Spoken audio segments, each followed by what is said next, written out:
Well, in 1994, or actually just before that, Bishop Bello came to Sydney. Now, we met him. I met him down at the Centre for Social Justice at Australian Catholic Social Justice Council.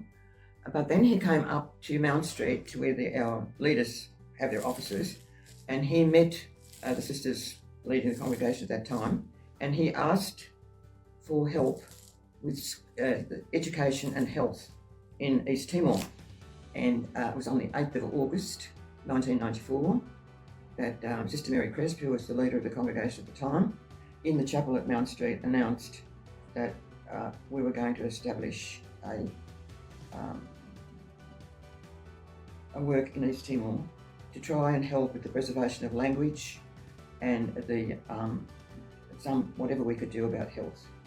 So that's where the Institute began in East Timor, was occupied at the time. I first went to East Timor in 1994.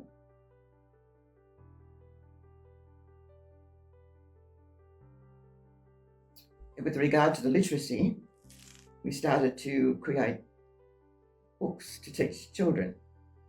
Now, Tess Ward is a daughter of Our Lady of the Sacred Heart, who is renowned for her ability in linguistics, who has written several Aboriginal languages, the language of the Tiwi language, the Murrumbata of language, which is a very difficult language. So she said, look, she's just gone to Sydney and, she might be able to help you. So I rang Tess up, who was then out in the eastern suburbs, and I said to her, look, we're looking for help here because none of us know this language. And if we're going to develop literacy, obviously we'll have to know the language. Someone's got to know the language and someone will have to develop the resources. So I said, would she be interested? She said, I'd love to do that. And so she started giving us 2 days a week. And she used to come out to St Mary's, and that's where we started to create books that you probably have seen and have been used ever since. And in fact, I think are in the syllabus, included in the curriculum now. It took us 14 years to develop the first literacy program in the Tetum language. And it's a work of expertise because it's a totally developmental, step-by-step, learning this step, then the next step of the language development. And the books were beautiful because we had a whole lot of artists who just did the artwork for free. And so we developed that. It took 14 years to develop from kindergarten to year 6. Now the money was another thing. You couldn't, there was no possibility of getting it printed in Timor. First of all, against the law. And secondly, there wasn't the quality of printing. So we used to have to get them printed down here. And a printer that we know very well, still known to us, they used to do a fabulous work on our books for hardly, I think, mostly donated work. So I'd say millions of dollars almost of books were printed out of the goodness of people's hearts, really. So that's the story of how we started the production of the books. And if you really look at the whole program, it really is a work of very, very professional work.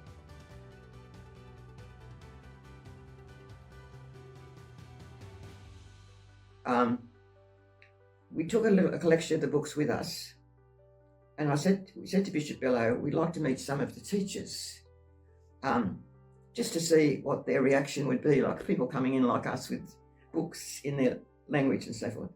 There were about 3 or 4 came out, that we had a big table, about 3 or 4 came out to look further at the books, and Tess and we said, these are the ones that are really interested, they'd come out.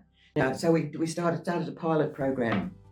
One was at Balidi. One teacher was Balidi. Another one was Sawai.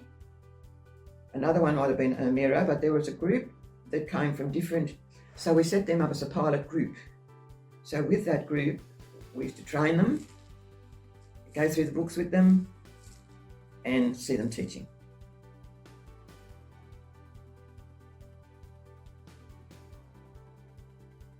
Well, number one was just getting the work we had. Well, first of all, for getting the people able to do the translation, to establish the language of Tetum as a written language. Well, that was a huge challenge. Unfortunately, we were able to work with Tess Ward, and a lot of the others worked in that project to get the actual literacy program. To find the money to get it was another challenge. To be able to educate the people into the use of their language. Remember, it's banned language. So it was trying to, we did all of that outside of any established, except, as Bishop Guy said, don't go anywhere except at church. So we would do it under retreat. Wherever we could find a place, we'd do it.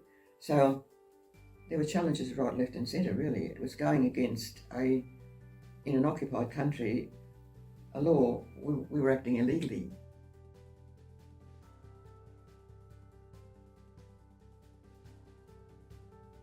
Learning from the Timorese people, I think. Being trusted by them and accepted and loved, I suppose.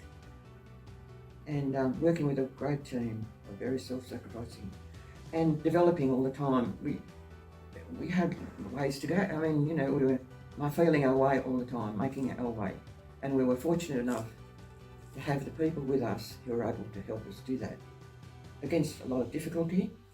First of all, the whole writing of the Tetum language, the teaching of it, the training of the teachers, and then the difficulties just of now, I suppose, like printing, transporting books in there, getting them in.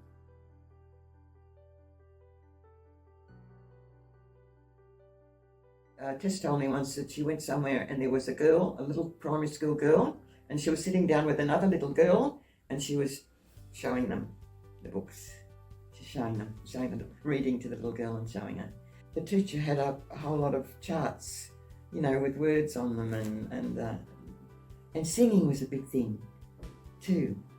And a lovely woman we had who did a lot of training with them about school, teaching music, teaching to read and education through music. And she's a beautiful cellist, and she took up her cello. Now, where were we? I'll remember in a moment. It was the most magic moment, and she started playing the Swan. There was this whole lot of little kids, and they were just mesmerised. They were just transfixed. God, you know how musical they are, by this beautiful music. And I was very touched by that. But there was a lot of training of them using music. Probably they just still do that.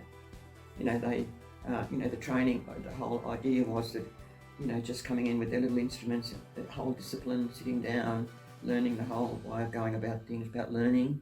That was very successful, I used to think. It was great. A lot of good training went into that.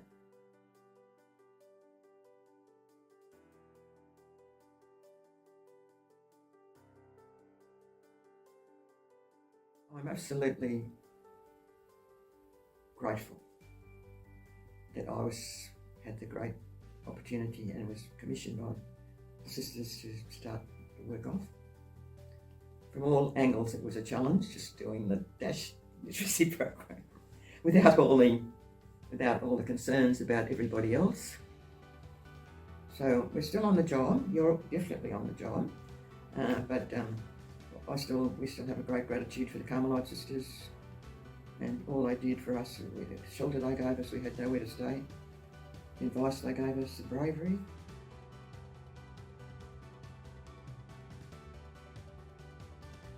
The part that I think as a congregation should be so proud of is that we have been part of a developing nation who eventually got their own independence there at the vote of 1999, which is 30 years, 25 years this year, and we're 30 years in Timor, at Mary MacKillop today, or Mary MacKillop Institute as it was named then.